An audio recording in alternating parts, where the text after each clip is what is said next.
O Instituto Psiquiátrico Forense de Porto Alegre tem atualmente 167 internos. É a única unidade no estado que acolhe pessoas com transtornos psíquicos envolvidas em crimes diversos, mas que geralmente incluem homicídios.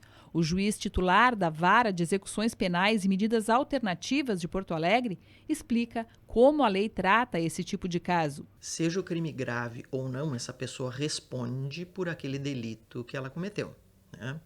No decorrer do processo, né, se instaura um incidente que se chama incidente de insanidade mental, né, onde essa pessoa é submetida a um exame médico legal e, por meio de um psiquiatra, de uma psicóloga judiciária e de uma assistente social, se faz o laudo desse paciente, dizendo se ele possui ou não um transtorno mental e se esse transtorno mental foi o que desencadeou a prática desse delito, certo? Em sendo isso positivo, essa pessoa, ao invés de ser condenada, o juiz reconhece que ela praticou um crime, que esse crime é um fato típico, antijurídico, mas ao invés dela receber uma pena, ela é absolvida impropriamente e recebe uma medida de segurança. Nos casos mais graves, a medida protetiva deve ser cumprida no Instituto Psiquiátrico Forense. Nos menos graves, em meio aberto, em ambulatório ou unidade básica de saúde. As doenças são diversas. As mais comuns são esquizofrenia e transtorno psicótico.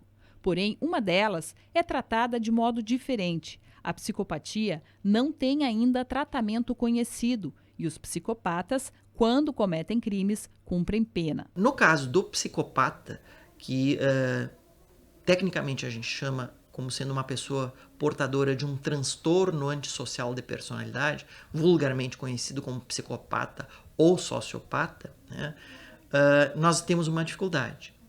Na maior parte dos casos, a psiquiatria tem dito que ele não se beneficia de receber uma medida de segurança.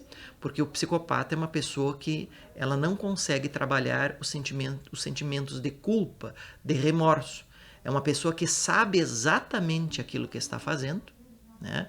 Diferentemente de uma pessoa que possui, por exemplo, uma esquizofrenia e no momento de um surto, essa pessoa, vamos dizer assim, em linguagem leiga, desliga e não sabe o que fez, só sabe do antes e da consequência, mas no momento do fato, esse esquizofrênico, por vezes, não sabe como e o que fez, né?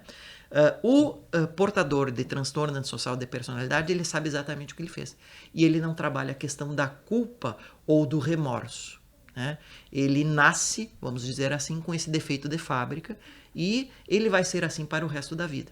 Por isso que a psiquiatria moderna tem dito, né, e vários escritos médico-legais nesse sentido, de que o portador de psicopatia, ele não se beneficia de medida de segurança, mas sim prioritariamente de cumprimento de pena. Ele deve cumprir pena na maioria dos casos. De acordo com a súmula 527 do STJ, o tempo da medida de segurança não deve ultrapassar o limite máximo da pena prevista em lei para o tipo de crime praticado. Por exemplo, se eu sou uma pessoa que tem um transtorno mental, pratiquei um furto, sou diagnosticado, recebo a medida de segurança, a pena do furto varia, do furto simples, de 1 a 4 anos.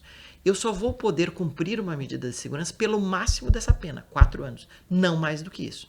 Depois desses 4 anos, ainda que não cessada a periculosidade, esse sujeito deve ser o quê? Ter a sua medida de segurança extinta e ele passa e ele deixa de ser um problema da justiça criminal para ser um problema da saúde mental. Então, ele deve continuar o seu tratamento depois da extinção dessa medida de segurança na rede pública de saúde. Os diagnósticos são realizados por médicos forenses que, por meio de laudos, atestam as doenças à justiça. O psiquiatra forense responsável pelos pacientes do IPF afirma que não é raro a combinação doença mental e dependência química.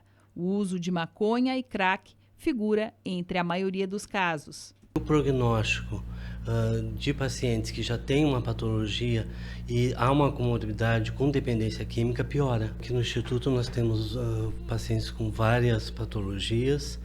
Predomina aqui no Instituto os transtornos do pensamento, como a esquizofrenia, mas a gente também tem pessoas com transtorno do humor e dependência química também.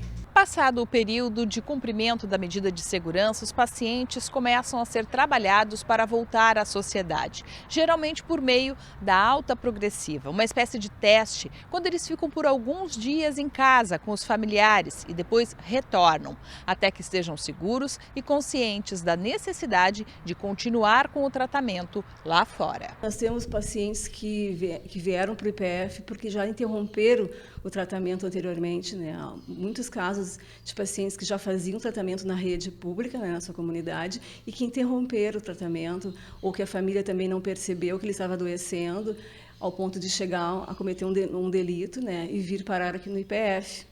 Então, nós reforçamos muito, junto com a família, no início, principalmente assim, o serviço social trabalha muito com a questão com o paciente e com a família, da necessidade de manter, né, sempre a medicação, de trabalhar, da necessidade de dar continuidade a esse tratamento. Quando ele sai, ele geralmente vai para casa, que a família consiga, durante esse período da alta progressiva, do passeio que ele está fazendo na sua casa, com seus familiares, lidar com essa doença em casa, né? Desde a supervisão da medicação do paciente, dos hábitos dele, porque como ele fica muito tempo aqui afastado do convívio familiar, ele acaba adquirindo outros hábitos aqui na unidade com os demais pacientes, e tudo é uma questão de adaptação depois, como é difícil, às vezes, para a família lidar com esse paciente que retorna, né, mais estabilizado porque está em tratamento, que está medicado, mas também com seus hábitos, né, de paciente psíquico, de psiquiátrico, né, que também tem seus hábitos. Por exemplo, paciente que fuma muito à noite ou que caminha à noite. Então, às vezes, para a família é muito difícil, né? Às vezes, a família precisa até, inclusive, construir uma peça a mais na casa, quer recebê-lo, tem vontade de tê-lo ali, mas também precisa lidar com isso dentro da rotina dos demais membros da família. E as tentativas de má-fé por parte de réus em se passar por doentes mentais são facilmente detectadas pelos médicos forenses e dificilmente obtêm êxito. Praticamente impossível. Por quê?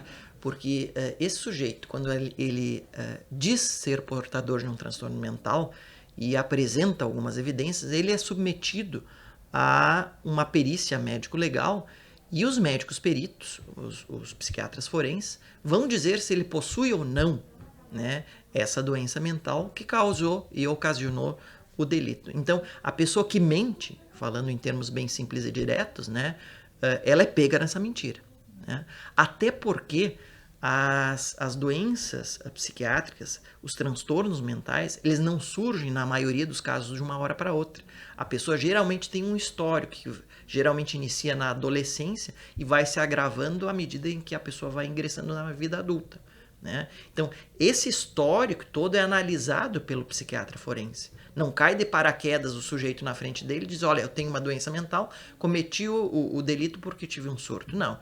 Isto aí, sinceramente, não vai colar, né? E o psiquiatra vai dizer: não, ao tempo do cometimento do delito, essa pessoa sabia exatamente aquilo que ela estava fazendo e, ao invés de receber uma medida de segurança, ela vai receber uma pena e vai cumprir a sua pena numa prisão. Na psiquiatria forense, a gente sabe que na avaliação a possibilidade de simulação sempre existe.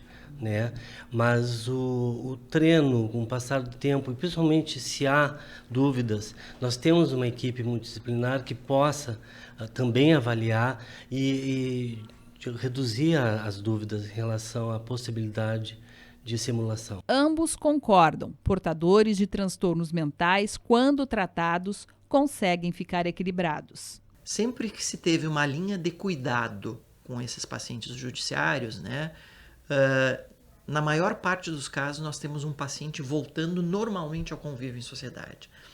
Uma coisa fundamental: essas pessoas, elas vão da ideação ao ato, ao surto, geralmente porque elas não possuem e não recebem, na maior parte dos casos, nenhum tratamento prévio. Ou porque esse tratamento não foi adequado, ou porque não foi percebido pelos familiares ou integrantes do grupo maior. Porque é feito todo esse trabalho multidisciplinar e se espera que quando ele saia, ele já melhore os vínculos lá fora e principalmente já esteja numa situação de estando no tratamento ambulatorial e já firme nesse tratamento ambulatorial. No momento da desinternação condicional, ele já tenha condições de manter-se no seu tratamento perto da sua família e na sua comunidade de origem.